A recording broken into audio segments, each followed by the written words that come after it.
Hello everyone, Assalamu Walaikum. How are you all? I hope you are well. Welcome back to my channel in this new video. Today's video, how to add outside double border in Microsoft Excel. So let's started. At first open your Excel document file. Firstly then we show the Excel sheet. This we can say is the add outside double border in the select your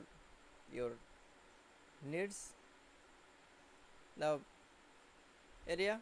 Now going to the home menu option. Now click for the more border option. Now click for the again more border option. Then click for the double border. Now click for the outline option. That's click for the okay. That's okay. Then I show the at outside double border in Microsoft Excel. It's very easy. I hope to enjoy the video. Please like, comment, share and subscribe my channel. Thanks for watching my video.